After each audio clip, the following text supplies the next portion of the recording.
E olha, o ex-presidente americano Donald Trump foi indiciado por um grande júri da cidade de Nova York em meio a um caso relacionado ao suborno de uma atriz pornô. Os advogados disseram que ele deve se entregar nesta terça-feira para a primeira audiência perante o tribunal. Então, para entender esses próximos passos, eu converso agora com Acácio Miranda, que é advogado, doutorando em Direito Constitucional pelo IDP do DF e também mestre em Direito Penal Internacional pela Universidade de Granada, na Espanha. Muito bom dia, Acácio. Bom dia, Cássio. É um prazer falar com você e com todos que nos acompanham.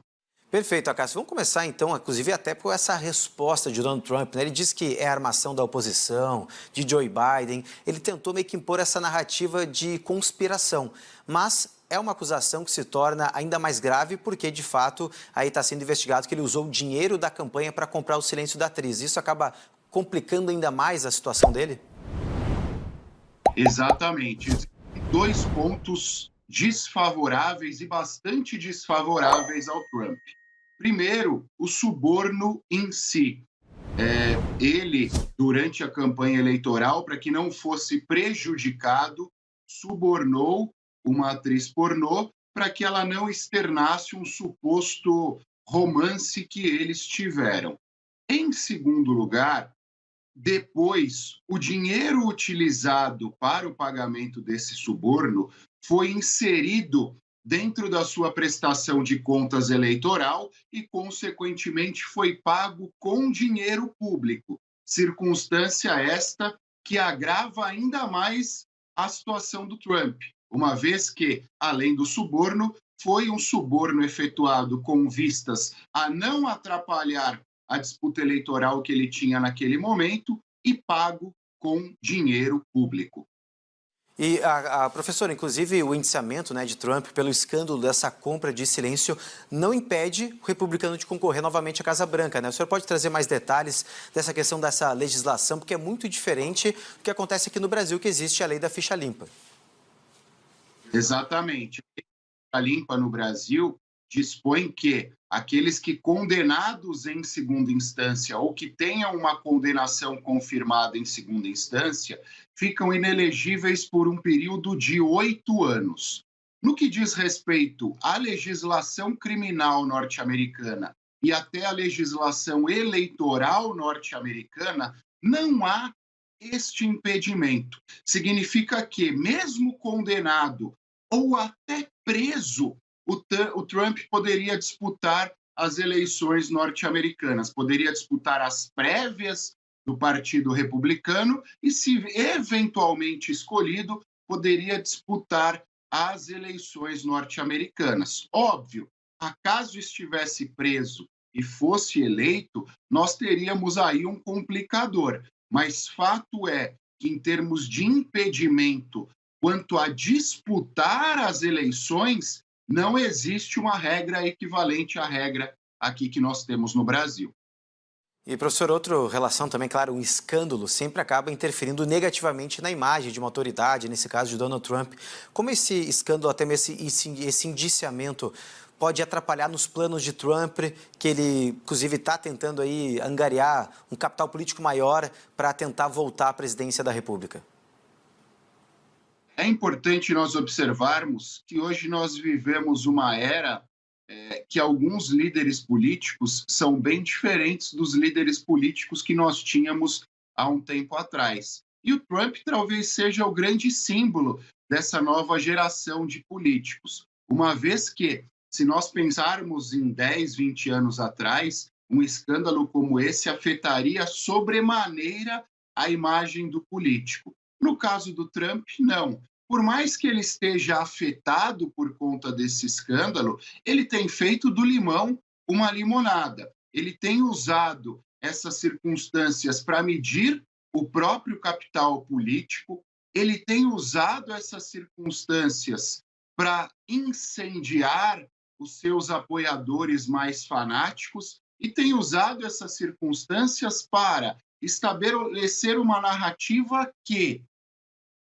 apesar das acusações que lhe são feitas, essas acusações decorrem de uma perseguição esta motivada pelo fato dele ser o grande opositor do presidente da República atual. E juntando todo esse conjunto, ele acaba saindo fortalecido dessas circunstâncias. Gostemos ou não, ele sabe usar a mídia e ele sabe usar o espaço que ele tem na mídia, seja um espaço favorável, seja um espaço contrário a ele, para angariar apoio políticos e angariar principalmente eleitores e fanáticos que comprem a sua causa e acabem lutando por ele até as últimas consequências, inclusive. Em 2016 ele utilizou muito, né, as mídias, as redes sociais para conseguir, né, levantar ainda mais, né, a sua imagem, enfim, até ele chegar à presidência, né, dos Estados Unidos. Mas, professor, esse tipo de episódio pode dividir ou até mesmo polarizar ainda mais toda a política americana? Sim, talvez o principal ganho para o Trump seja essa polarização, uma vez que na polarização e principalmente no caos que decorre da polarização, ele acaba ganhando dividendos políticos. Obviamente, os eleitores republicanos menos radicais, aqueles eleitores republicanos que estejam mais próximos ao centro, já tinham certas ressalvas em relação ao Trump e agora, com esses escândalos todos, tem ainda mais ressalvas. Mas é importante nós olharmos que os republicanos, mesmo aqueles menos radicais, têm como objetivo principal tirar o Partido Democrata do poder. Então, se o Trump for o único caminho, por mais que existam ressalvas, será este o caminho escolhido pelos republicanos. Então, no final das contas, eu acho até que ele sai fortalecido de todas essas circunstâncias. Né, professor, o principal concorrente dele, que é o governador, né, do estado da Flórida, se colocou a favor, defendeu ele, né, por serem do mesmo partido, mas querendo ou não, são futuros rivais, né, numa possível corrida, né, para chegar até a Casa Branca. E mesmo assim, o seu rival se mostrou ali dando apoio, se mostrou ali confiante em relação, né, ao Donald Trump, ou seja, o Donald Trump ainda acaba ganhando força dentro do próprio partido para ser o principal candidato, né, à Casa Branca. Eu acho que no caso do governador da Flórida, há um cálculo político no apoio em relação ao ex-presidente Donald Trump. Uma vez que, por mais que ele saiba que o Trump seja seu principal adversário dentro do Partido Republicano, e ele sabe principalmente que numa disputa direta com o Trump, nas primárias republicanas, ele teria poucas chances. Então ele tem dois raciocínios. Primeiro, se eventualmente o Trump for escolhido, eu, enquanto governador da Flórida e principal adversário, sou um potencial candidato à vice-presidência nessa chapa do Trump. Em segundo lugar, caso Trump não possa ser candidato ou não seja candidato, eu, enquanto governador da Flórida e candidato republicano, dependo do apoio do Trump. Então, é esse o raciocínio que o governador da Flórida faz nesse primeiro momento. Não posso contra ele, vou apoiá-lo, porque, eventualmente, poderemos ser aliados ou, se ele não for candidato, posso ser eu o escolhido por ele.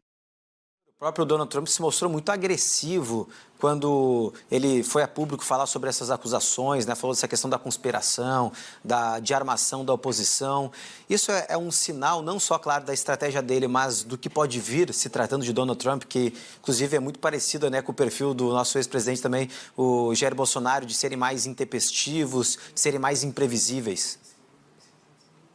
Eu acho que o Trump é um personagem de televisão, é um personagem midiático, então ele lida muito bem com estas circunstâncias. Ele lida muito bem com o caos. Falamos há pouco e reitero, quando as circunstâncias estão mais complexas, quando as circunstâncias estão mais caóticas, é aí que ele sobressai. Então, por isso que ele levanta o tom nesse momento, porque ele precisa incendiar, ele precisa criar um clamor popular a favor dele para, em primeiro lugar, ele mantém essa narrativa que está sendo injustiçado. Em segundo lugar, ele usa essas circunstâncias para antecipar o processo eleitoral de 2024.